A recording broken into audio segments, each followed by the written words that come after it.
Hi Sam. Hi. So the other day I was talking to one of our teenager అన్నమాట. Okay. So మేము మామూలుగా ఇట్లా conversation మాట్లాడుకుంటూ ఉంటే సడన్ గా he ask me question. Okay. ఆయన ఏమన్నాడంటే, అక్క గుడ్ ఫ్రైడే కదా, అవును. మరి ఆ రోజు మీరు జీసస్ చనిపోయిన రోజు జ్ఞాపకం చేసుకుంటారు కదా, సో ఎవరైనా చచ్చిపోతే అది గుడ్ ఎందుకు అవుతుంది అక్క? Why do call Good Friday good?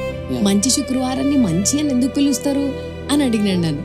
So మరి నిజంగానే దీన్ని ఎందుకు మనం గుడ్ ఫ్రైడే అని పిలుస్తాం సార్?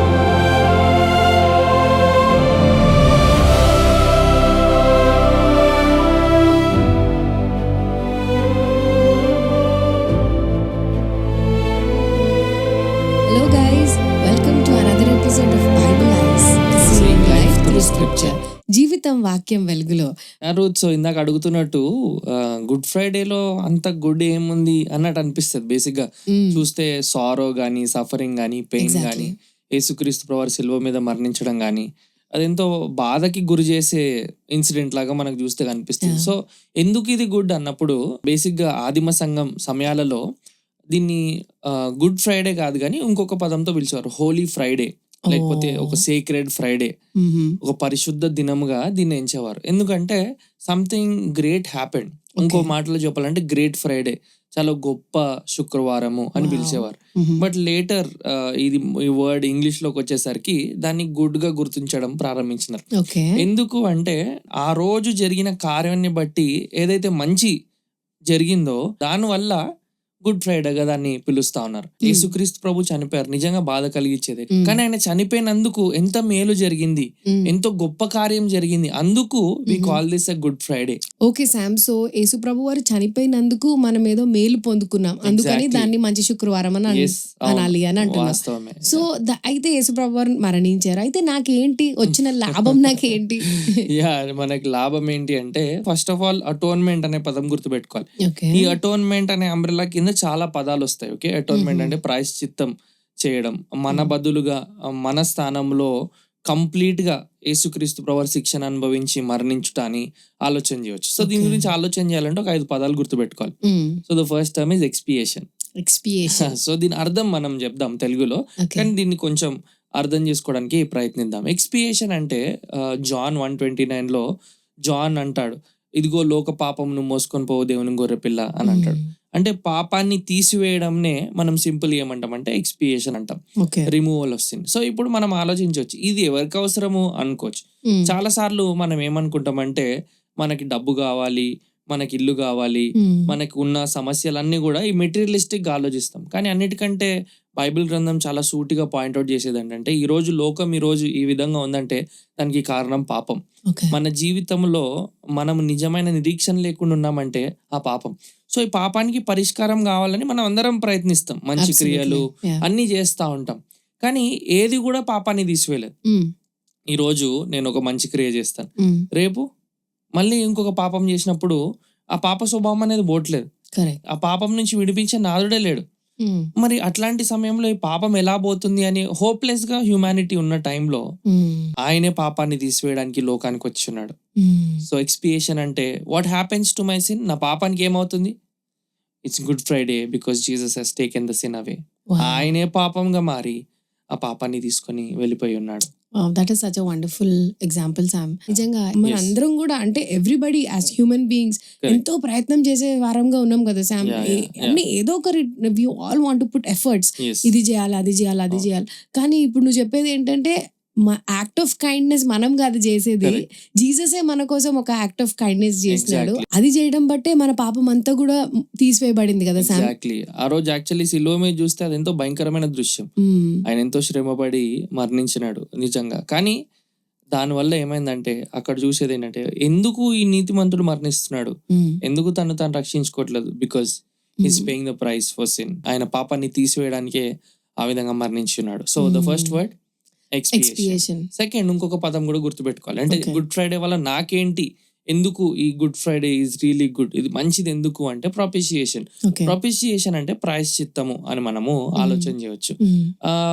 ప్రాపిషియేషన్ అంటే ఇక్కడ మనం ఐడెంటిఫై చేయాల్సిన ప్రాబ్లం ఏంటంటే మనందరము కూడా వి డిజర్వ్ గాడ్స్ రాత్, దేవుని ఉగ్రతకు పాత్రులం. మనం అనుకుంటాము పుట్టినప్పటి నుంచి నేను దేవునితో బాగానే ఉన్నాను, దేవుడు నన్ను ఎప్పుడు ప్రేమిస్తున్నాడు అని మానవాళ్ళందరం అనుకుంటా ఉంటాం.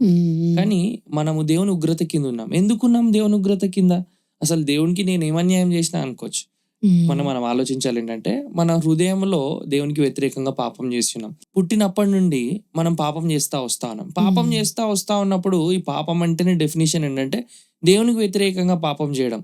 సో మన ఆలోచనలో దేవుడే మనకి శరీరం ఇచ్చాడు, దేవుడే మనకు జీవం ఇచ్చాడు, దేవుడే సమస్తాన్ని మనం కలుగజేసి మనల్ని నడిపిస్తున్నప్పుడు ఈ దేవునికి వ్యతిరేకంగా ప్రతి ఆలోచన, ప్రతి తలంపు, మనము దుష్ట కార్యము మన హృదయంలోంచి బయలు వెళ్తుంది. కాబట్టి దేవుడు న్యాయవంతుడు గనుక వీఆర్ అండర్ గాడ్స్ రాత్, మనం దేవుని ఉగ్రత కింద ఉన్నాం. దీన్ని అర్థం చేసుకోవాలంటే, ఒక పోలీస్ ఆఫీసర్ ఉన్నాడు. ఇప్పుడు మనం సిటిజన్స్ గా ఉన్నాం ఈ కంట్రీలో. లా బ్రేక్ చేస్తే మనము న్యాయమైన పోలీస్ ఆఫీసర్ కి శత్రువు అవుతామా, ఫ్రెండ్ అవుతామా? శత్రువు అవుతాం. అందుకే న్యాయమైన పోలీస్ ఆఫీసర్, అన్యాయం చేసే వాళ్ళు చాలా మంది ఉన్నారు. న్యాయమైన పోలీస్ ఆఫీసర్ మాత్రం ఖచ్చితంగా శత్రువు అవుతాం. ఎందుకు? We have broken the law, మనం ఆజ్ఞను అతిక్రమించిన. So this is a human system. కానీ God is the one who created us. ఆయన నియమాలు పెట్టి ఉన్నాడు. ఆయన ఇచ్చిన శరీరాన్ని వాడుకుంటూ ఆయనకు వ్యతిరేకంగా ఆలోచన చేయడం, మన ఇష్టానుసారంగా ప్రవర్తిస్తూ మనం ముందుకెళ్తున్నప్పుడు we have broken the law of God. Sam, నువ్వు చెప్పే మాటలు చాలా కష్టంగా ఉన్నాయి. ఎందుకంటే నేను ఇతరులతో కంపేర్ చేసుకున్నప్పుడు నేను బాగానే ఉన్నాను కదా అని చాలా తొందరగా కంక్లూడ్ చేసే chances every time I feel that, because we try to compare, look at others and think కదా.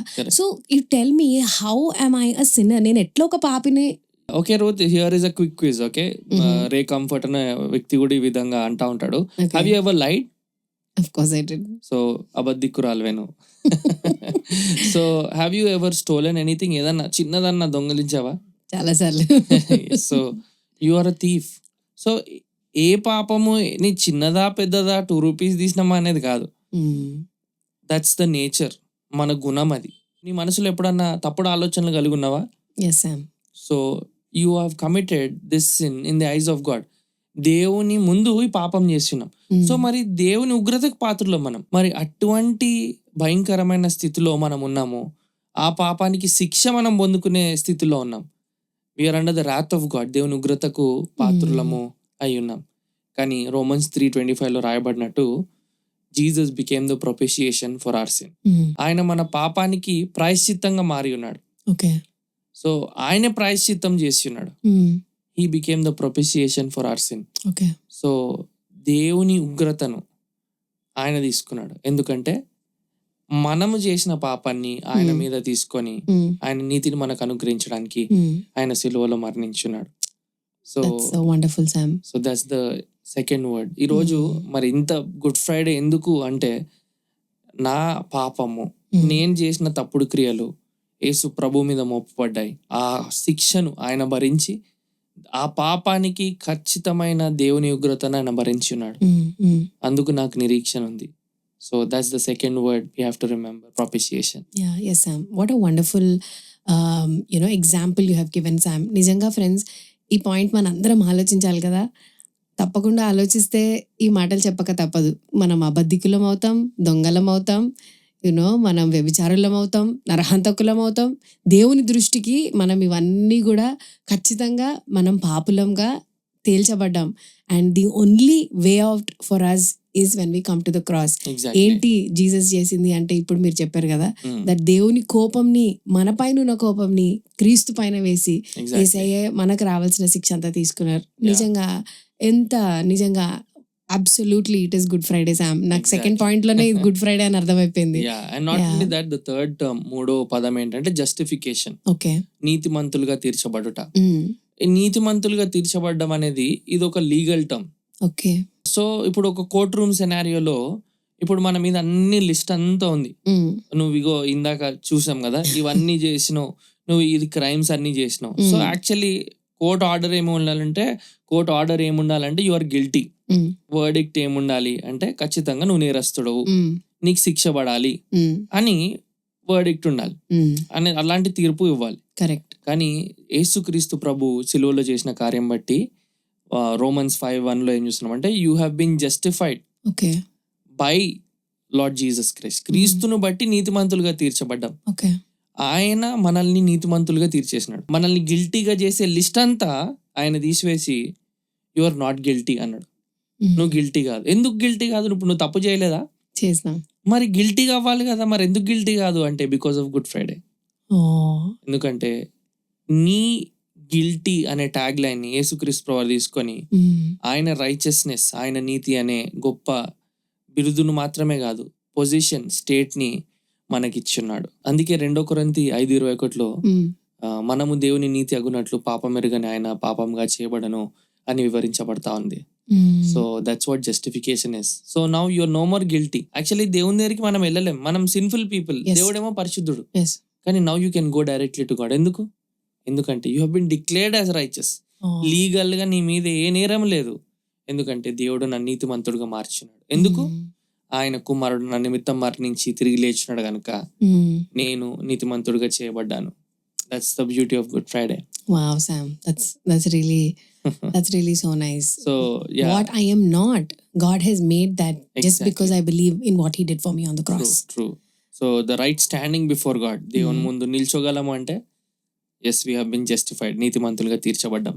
So we have dealt with 3 words, 3 పదాలు చూసాం. Yeah. The first word expiation అంటే పాపం తీసివేయబడడం. Exactly, very good. Second propitiation. Propitiation అంటే దేవుని యొక్క కోపం, ఉగ్రతని క్రీస్తు పైన వేయడం. వెరీ గుడ్. దాన్ని బట్టి దేవుని ఉగ్రత సాటిస్ఫై అయిపోయింది. The third word justification. Exactly అంటే జస్టిఫికేషన్ అంటే దేవుడు నేను పాపిని కానీ ఆయన నమ్ముకున్నప్పుడు నన్ను నీతిమంతులుగా తీర్చబడ్డాడు. Very good. So this is a blessing. సో ఈ పదాలు ఎంతో ఉపయోగకరమైనవి మనకు తెలుసు, అయినప్పటికీ ఇవి తెలుసుకొని నిజంగా దీన్ని బట్టి దేవునికి కృతజ్ఞత చెప్పాలని అనుకుంటాం. The next word is redemption, విమోచన. ఈ విమోచన అనేది ఇవన్నీ కూడా చాలా డీటెయిల్ గా స్టడీ చేయొచ్చు ఓల్డ్ టెస్ట్మెంట్ నుంచి. కానీ బేసిక్ గా మనం యూత్ గా ఈ పదాలు అనేవి ఐడియా ఉండాలి. రిడెంప్షన్ అంటే somebody had to redeem you. అంటే మనం ఆల్రెడీ స్లేవరీలో ఉన్నాం, మనం పట్టబడి ఉన్నాం, బంధకాలలో ఉన్నాం. సో ఎవరన్నా వచ్చి ఒకళ్ళు విడిపిస్తే వారిని విమోచకుడు అంటాం. సో బైబిల్ ఏం చెప్తుంది అంటే we are caught up in sin. మనల్ని విడిపించే నాదుడు లేడు. మనం అతి భయంకరమైన బంధకాల్లో పట్టబడున్నాం. మరి ఇటువంటి బంధకం నుంచి నన్ను విడిపించే నాదుడు ఎవరు అని ఆలోచన చేసినప్పుడు, అందుకే బైబిల్ గ్రంథం ఎఫిషియన్స్ 1:7 ఈ విధంగా చెప్తుంది, in him we have redemption. ఆయన యందు విమోచన ఉంది. ఎందుకంటే ఆయనే విమోచించడానికి వచ్చినాడు. పాపానికి వెల చెల్లించాలి. ఆ వెలను యేసుక్రీస్తు ప్రభువారు చెల్లించున్నారు. ఆయన వెల చెల్లించడం మాత్రమే కాదు, ఇంకో యూనిక్ థింగ్ ఏంటి తెలుసా? He became the price. ఆయన ఏదో డబ్బులు ఇచ్చి కొనలేదు. బైబిల్ గ్రంథం అదే చెప్తుంది, వెండి బంగారంతో కొనలేదు. ఆయన స్వరక్తం ఇచ్చి తన్ను తాను నీ బదులుగా అప్పగించుకొని he paid the price for your life. మన జీవం కొరకు ఆయన జీవాన్ని అర్పించి మనకు జీవం ఆయన ఇచ్చి ఉన్నాడు. So that's what redemption is. విమోచన అంటే అంత గొప్పగా దేవుడు మనల్ని కొని ఉన్నాడు. ఈ లోకంలో అందరికంటే వాల్యుబుల్ ఎవరన్నా ఉన్నారంటే దట్స్ గాడ్. ఎందుకు? అంతా ఆయన, he is the owner. To him belongs everything. But you know what, మన గురించి ఆయన ప్రాణాన్ని పెట్టడానికి వెనుకాడలేదు. అలా మనల్ని విమోచించున్నాడు. He redeemed us. మనల్ని కొని ఉన్నాడు. Now we are set free. ఇంకా ఏ బంధకాలలో లేం. పాపం నుంచి విడిపించబడ్డాం. ఆయన యందు విశ్వాసం ఉంచితే ఈ బంధకాలన్నీ తెగిపోయి పాపంని జయించి మనము వి ఆర్ ఫ్రీ. మనము ఫ్రీడమ్ పొందిన వారం అవుతాం. What a wonderful thing Sam. ఒకవేళ ఆలోచించినట్లయితే, ఒకవేళ దేవుడే కానీ ఏవైనా వాటితో ట్రాన్సాక్షన్ చేసుకోవాలంటే ఈజీగా చేయవచ్చు. Because the whole world is his. Richest person ఏదైనా డబ్బులు ఇచ్చి ఏదైనా కొనుక్కోవడము, దేనికన్నా ఎంతన్నా ప్రైస్ చెల్లించగలుగుతారు కానీ they can't give away their own life. But that is what Jesus did for us. అంటే ఇక్కడ ఆయన ఎందుకు డబ్బులు ఇచ్చి కొనలేదు, ఇంకోటి ఇచ్చి కొనలేదు దేవుడు కదా అంటే, ఆయన న్యాయవంతుడు, నీతిమంతుడు, పరిశుద్ధుడు. ఆయన పాపాన్ని అన్యాయంగా పోనీయాడు. ఆయన పాపానికి శిక్ష ఇస్తాడు. అందుకే యేసుక్రీస్తు ప్రభువు రావాల్సి వచ్చింది. లేకపోతే దేవుడు కొనాలంటే దేవునికి ఒక వెల అనేది లేదు కదా, because everything belongs to him. But he's also just, న్యాయవంతుడు కనుక యేసుక్రీస్తు ప్రభు ఆయన కుమారుడు ద్వారానే వెల కట్టాల్సి వచ్చింది. దేవుడు మనల్ని కొన్నవాడు. నిజంగా మనం ఈ విషయాన్ని ఆలోచించామా? First of all we are already his because he created us. But మనం పాపంకి బానిసలుగా ఉన్నాం కాబట్టి he had to buy us back. And the price he paid was his own life. యేసుక్రీస్తు తన ప్రాణాన్ని మన కొరకు అర్పించి, ఆ వెల ఎంత గొప్పది నిజంగా. ఆయన దగ్గర ఉన్న బెస్ట్ థింగ్స్ ని కూడా మనకు ఆఫర్ చేయలేదు కానీ his very own life. Exactly. And the final word that we have to remember is reconciliation. Okay, సమాధానపరచబడ్డం. ఎందుకు సమాధానం ఎందుకు అవసరం అంటే, దేవునితో ఇందాక ముందు అట్లన్నట్టు we have lost our relationship with God. దేవునితో ఒక సంబంధం లేదు మనకి, ఎందుకంటే మనం చేసిన పాపంను బట్టి దేవుని పిల్లలుగా ఉండడం అధికారం లేదు, దేవునికి దూరస్తులు అయిపోయినాం. ఈ రిలేషన్షిప్ అనేది బిల్డ్ అయ్యే ఛాన్సే లేదు, ఎందుకంటే దేవుడు ఒకవైపు పరిశుద్ధుడు, మనమేమో ఒకవైపు పాపంలో పట్టబడ్డాం. So he had to take the first step. Exactly. Then అందుకే బైబిల్ చెప్తా ఉన్నది, he took the first step. Not that we loved him, he loved us first. ఆయనే మనల్ని మొదటిగా ప్రేమించి ఆయన ప్రాణాన్ని మనకు బదులుగా ఇచ్చి ఉన్నాడు. సో గుడ్ ఫ్రైడే నిజంగా ఎందుకంటే ఆయన దేవుణ్ణి మానవుణ్ణి కలపడానికి యేసుక్రీస్తు ప్రభువారు మధ్యవర్తి అయ్యాడు. Now there is no enmity. దేవుని యుద్ధకు మనం వెళ్ళొచ్చు, ఒకే ఒక మధ్యవర్తి ఉన్నాడు, ఆయన యేసుక్రీస్తు ప్రభువారు. ఆయన దేవుని యుద్ధకు మనం వెళ్ళడానికి సాయం చేయగలుగుతాడు. ఎందుకు? ఆయన దేవుని ఉగ్రతను తీసుకున్నాడు, పాపి యొక్క పాపాన్ని తీసుకున్నాడు, దేవునికి మనకున్న గొప్ప శత్రుత్వాన్ని తీసివేసి ఆయన సమాధానం కలిగజేసి ఉన్నాడు. Through him we have piece. ఆయన ద్వారా మనం సమాధానం పొందుకొని ఉన్నాం. సో ఇంత సమాధానం లోకంలో ఎక్కడ దొరకదు. ఈ సమాధానం లేకుండా ఇంకా వేరే సమాధానాల గురించి పరిగెడితే అసలే దొరకదు. సో రిమెంబర్ రికన్సిలియేషన్, సమాధాన పరచబడ్డాం దేవునితో. ఈరోజు మనకు సమాధానం ఉందా? అది only because Jesus died on the cross. క్రీస్తు ప్రభువారు సిలువలో మరణించాడు కనుక. సో ఆయన మరణించి అదే విధంగా లేడు, మరణించి తిరిగి లేచిన నాథుడు కనుక ఇవన్నీ మనం సంపాదించుకొని ఉన్నాం. He lives today. ఇంకా ఆయన సిలువ మీద లేడు, ఆయన జీవించుచున్నాడు. అట్టి ప్రభు మన గురించి మరణించి తిరిగి లేచినందుకు ఇవి మాత్రమే కాదు, ఇంకా చాలా ఉన్నాయి. But these are few things that we need to keep in mind. And ఈ పదాలు గుర్తుపెట్టుకున్నప్పుడు thank you Lord for such great blessings. ఇంత బ్లెస్సింగ్ కి నీ కృతజ్ఞతలు ప్రభా అని will live our lives like that. And ఒకవేళ ఇంకా యేసుక్రీస్తు ప్రభు వారి యొక్క మరణాన్ని మనం అర్థం చేసుకోకపోతే, ఆయన మరణించి తిరిగి లేచి ఉన్నాడు నీ గురించి, నా గురించి, నీ బదులుగా, నా బదులుగా. ఆయన ఎందుకు విశ్వాసం ఉంచడమే సరైన స్పందన. ఒకవేళ విశ్వాసం ఉంచినట్లయితే కృతజ్ఞతతో జీవించడమే నిజమైన స్పందన. It's really wonderful. So don't you think we really understood మంచి శుక్రవారం ఎందుకు మంచిదైంది మనందరికీ గుర్తుపెట్టుకోవడానికి? సులువుగా కొన్ని విషయాలు మనం నేర్చుకున్నాం కదా ఈరోజు. సో ఈ విషయాల్ని మనం మర్చిపోద్దు. పాటలు మనం చాలా చక్కగా పాడుకుంటాం. ఏసు రక్తము ప్రభు ఏసు రక్తము మనల్ని సంధి చేసి చేయును అని పాడతాము. మనల్ని అమూల్యమైన రక్తంతో ఇచ్చి మనల్ని కొనుక్కున్నాడు అని పాడతాము. మనల్ని నశించిపోతున్న మనల్ని, మన పాపములను తీసివేస్తాడు అని మనం పాడుకుంటూ ఉంటాం. That is the whole essence. ఈరోజు మనం మాట్లాడుకున్నాం కదా. సో ఈ విషయాల్ని మనం మర్చిపోవద్దు. సో ఫ్రెండ్స్, ఇవన్నీ మనం మాట్లాడుకున్నప్పుడు మంచి శుక్రవారం ఎందుకు మంచిదైందో మనకి ఈ పాటికి అర్థమైందని నేను అనుకుంటున్నాను. అర్హత లేని మనకి, విలువ లేని మనకి ఎలాంటి సహాయం లేని నిస్సహాయులమైన మన కొరకు దేవుడే తన కుమారుని పంపించి, నిజంగా I just love the illustration that you said Sam. దేవుడిని మనిషిని కలపటకు మధ్యవర్తి అయిన క్రీస్తుని మన కొరకు పంపించినందుకు నిజంగా దేవునికి వందనాలు చెల్లిద్దాం. నిజంగా thanking God for good Friday. Let us give thanks to the Lord. Let's pray. మా పరిశుద్ధుడా, మీకు ఎన్నో వందనాలు, స్తుతులు, స్తోత్రాలు. మా కొరకై నీవు మరణించినందుకు వందనాలు ప్రభా. మా పాప శాపంనంతా నువ్వు మోసుకొని పోయినందుకు వందనాలు. తండ్రి యొక్క ఉగ్రతని నీవే భరించినందుకు వందనాలు ప్రభా. దేవా, మాకు రావాల్సిన శిక్ష నీవు తీసుకున్నందుకు వందనాలు. ఎన్ని విషయాలు మేము నేర్చుకున్నాం ప్రభా. నీకు శత్రువులుగా ఉన్న మమ్మల్ని తండ్రి నీతో కూడా తండ్రి సహవాసం కలిగి ఉండుటకు నీ ప్రియ కుమారుని సిలువలో మా కొరకు అప్పగించినందుకు వందనాలు. మీరు ఉదిరధారలు కార్చి దేవా యేసయ్య మరణించి తిరిగి లేచిన గొప్ప దేవుడుగా మాకున్నందుకు వందనాలు.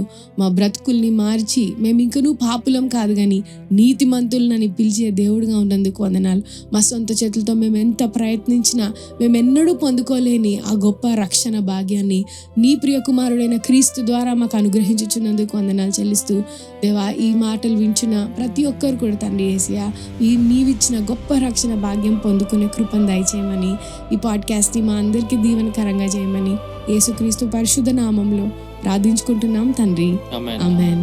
Thank you so much for joining in, friends. Until we see you again, God be with you all, and we all hope that you will know the good thing about the Good Friday today. We wish you all a happy Resurrection Day in advance. May God be with all of us.